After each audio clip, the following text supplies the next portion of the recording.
moving on, what's even more important is we were lucky to find a talent in Frederick Gelb. And he was profoundly influenced by a number of battles that allowed him to revisit his passion and creation, which we think is going to be monumental. So, Fred, would you like to say a few words? In my early 20s, I made the self-compromising decision not to become a professional sculptor. My dad had died when I was 9 years old, and I felt a deep personal responsibility that I had to be certain that I would always be able to provide for my wife and children. And I just couldn't do it halfway. But I was fortunate in business and went on. And then 35 years later, I began to lose a tremendous amount of weight very quickly.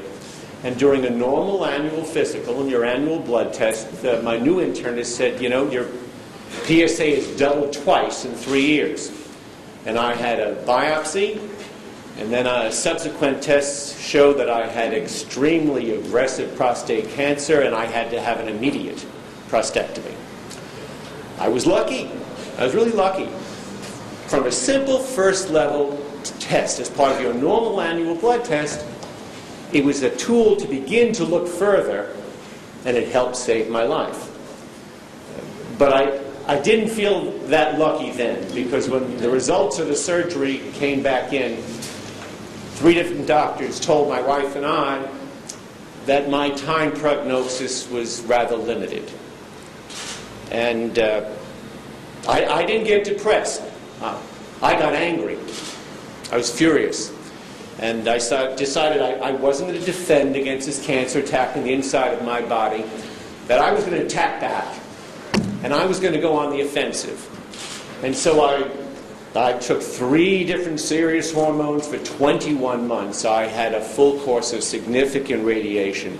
My wife would lay out handfuls of prescribed vitamins for me every day. And every morning I got up, I put on my sweats, and I worked out, and then I went for a 2 to 3 mile run. It's a funny thing, guys. You tend to personalize this. It became like a little war. And I was going to show it every single day that no matter how tired I got, I was never going to quit. But something, and I wasn't alone in this fight, by the way, because my wife, my rock, my children, my close family, they were there all together to support me. And that's very important. But something was missing, and I felt incomplete. And then all of a sudden I knew what it was. I needed my arm. I had to sculpt again. And I got out my old tools, and I'd come home exhausted from work, and I'd eat quick, and I'd put my hands in clay, and it was like a burst of adrenaline creative energy. It was just great.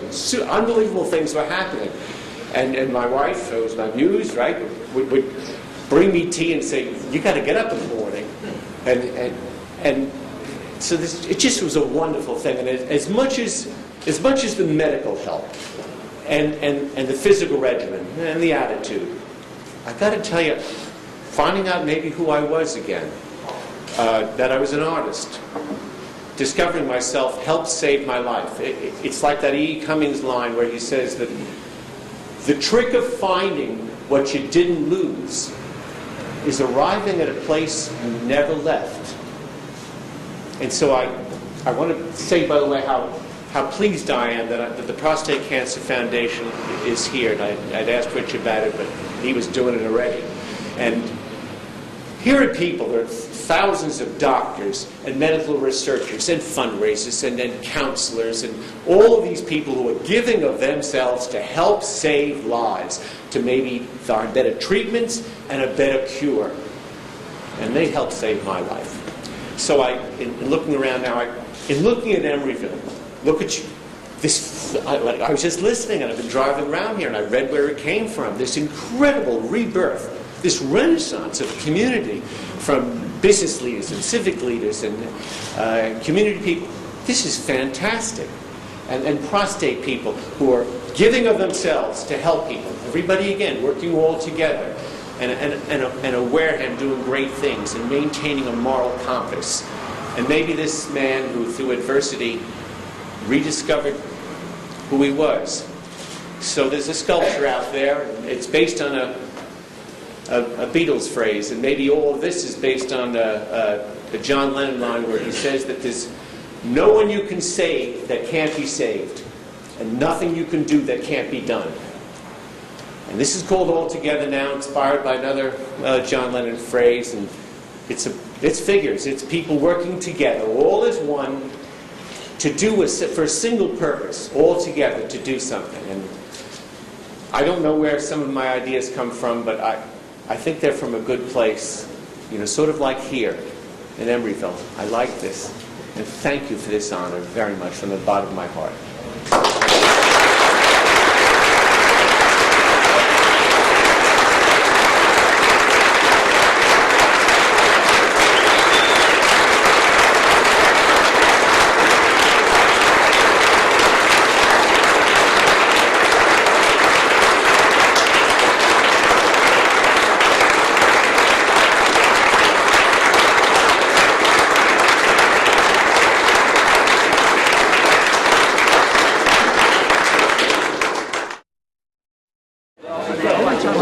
Yeah, let's go. Yeah. So we're headed.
Thank you.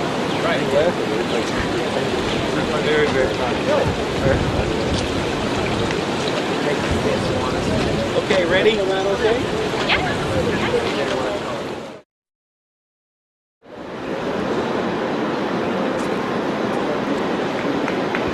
We'll probably look similar to what's over there. Over here. Like that.